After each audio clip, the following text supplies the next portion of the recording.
السلام عليكم ورحمة الله وبركاته. أهلا بكم في قناة أفكار بيتي، وإن شاء الله النهاردة معانا حلقة عن الإسكان وشروط حجز شقق مشروع اللؤلؤة، وهتكلم على كل التفاصيل بنظام السداد بالمساحات بالأسعار. ودي شقق نازلة تبع الهيئة التعاونية للبناء والإسكان، فهتكلم عليها بكل تفاصيل. تابعوني لغاية آخر الحلقة.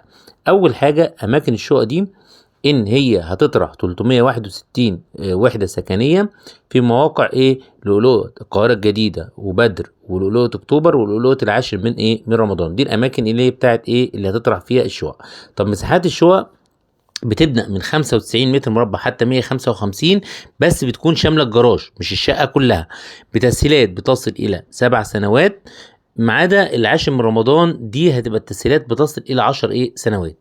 بيكون التسليم السنة الجاية في شهر 7/4/20. يعني المشروع ده هيتسلم بسرعة، يعني السنة الجاية إن شاء الله في شهر 7/2024 هتكون أنت مستلم.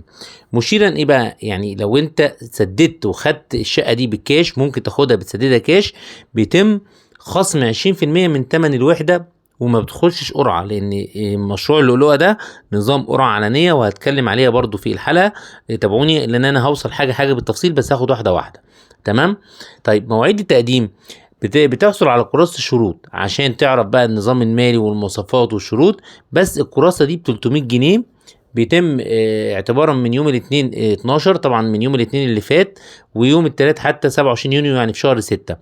ده بتتباع فين؟ في مقر الهيئة الرئيسي في هيئة التعاونات والبناء والإسكان، في اللي هو 3 شارع سمير عبد الرؤوف امتداد مكرم عبيد، فين؟ في مدينة نصر.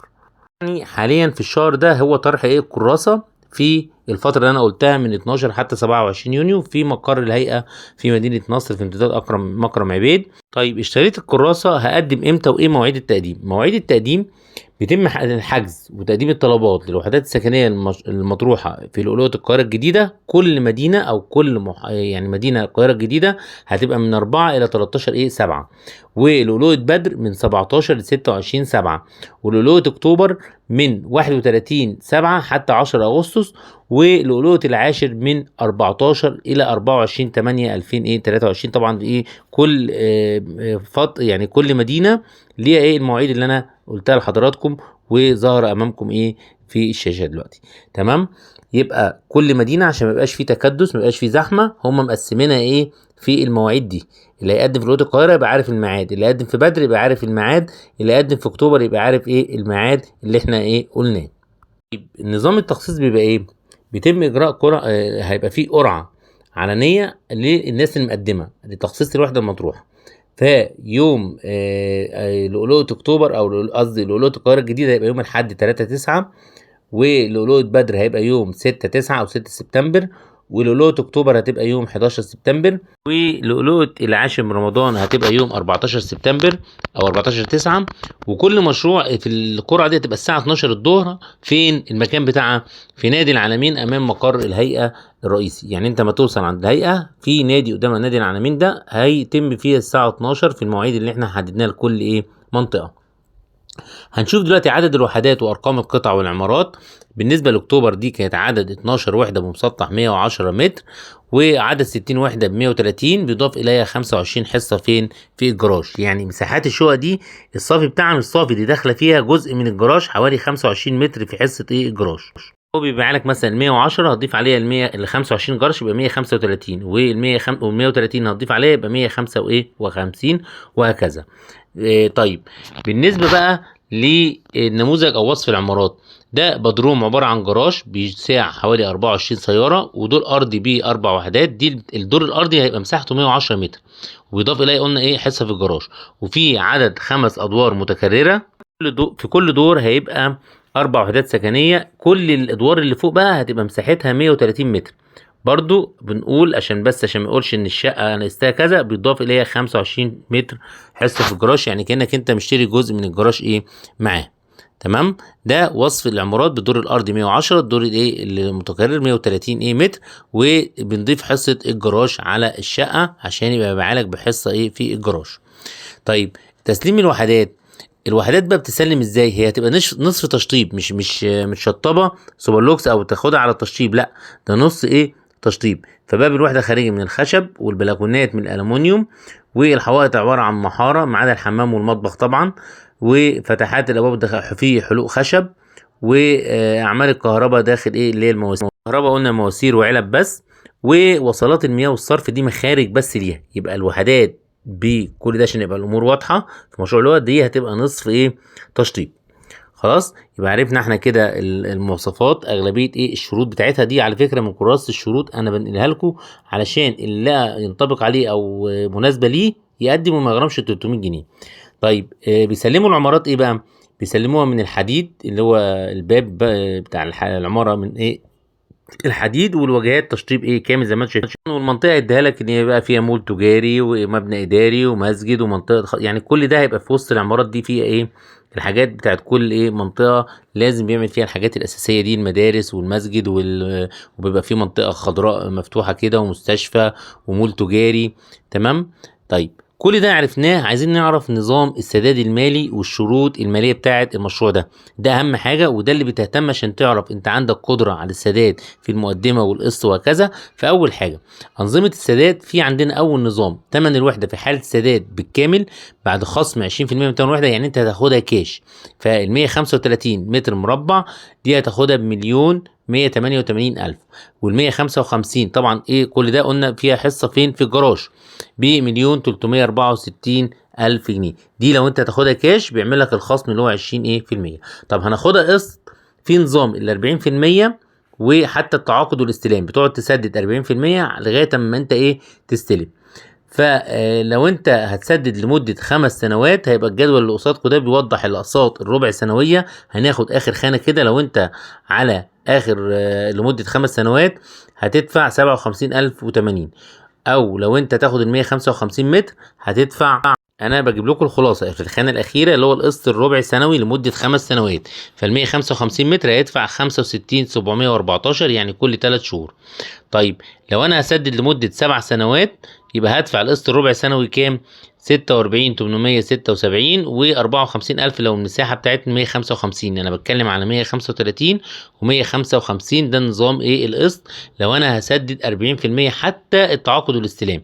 وقدامكم جدول اهو، ونشوف جدية الحجز بتبقى عالية شوية في الشقق اللي هي 135 متر، هتبقى جدية الحجز اللي هي 118,800. 155 هتبقى إجمالي الوحدة مليون 859,871. جدية الحجز هتبقى 136,400. ده لو أنا قسط على 5 سنين يا جماعة. شايفين الجدول اللي أنا وراه؟ لو قسط على مدة 5 سنين ودفعة التخصيص 204,600 وعقد واستلام 204,600، إجمالي المقدم هيبقى 545 إيه 600، والقسط ربع سنوي يبقى 65,714. ده لو أنا هسدد على 5 سنوات. وهكذا لو في 7 سنوات هتقل حاجة ايه بسيطة طبقا للجدول الموضح ده تحت اللي هو سداد المبلغ على 7 سنوات. يبقى في تقسيط على 5 سنين وتقسيط على 7 سنين في حالة ان انا دفعت ايه 40% عند التعاقد وايه والاستلام. ده نظام سداد. يبقى في نظام سداد الكاش ونظام سداد ان انا ادفع ال 40 ايه في المية في 5 سنوات و7 سنوات زي ما ايه قدامكم، ونشوف كل واحد اللي يناسبه. لو ما نسيبكش حاجه ما تروحش تسحب الكراسه وتغرم 300 جنيه على الفاضي، لا. يبقى انت كده عارف من الحلقه دي ايه كل الشروط وايه كل الدفع الربع سنوي. ما نفرحش ان احنا هنستلمها بسرعه، لكن ممكن انت ما تقدرش تكمل وهتضيع عليك كل ايه الفلوس اللي هي المصاريف مثلا 300 ودفعت ربع وتسترد وتبقى اموال معطله وكده. فانت تبقى عارف كل الشروط معايا فين في الحلقه دي. هنشوف نظام سداد تاني. لو انا هسد بقى على 50% يعني عند تعاقد استلام النص، فال 135 هتبقى اجمالي الوحده مليون 541,321. دي المساحه 135 بالاجمالي الوحده لل 155 لو على 5 سنوات وهدفع النص يبقى مليون 772,223. جديه الحجز نفس الجديه وهكذا. والاقساط الربع سنويه طبعا ايه هتقل علشان خاطر انت دافع اكتر اللي هي 50%، الثانيه كانت 40%. فهتلاقي بالنسبه ل5 سنين اقساط ربع سنويه للشقه 135 متر هتبقى تدفع كل 4 شهور 37,367، وبالنسبه ل 155 54,562.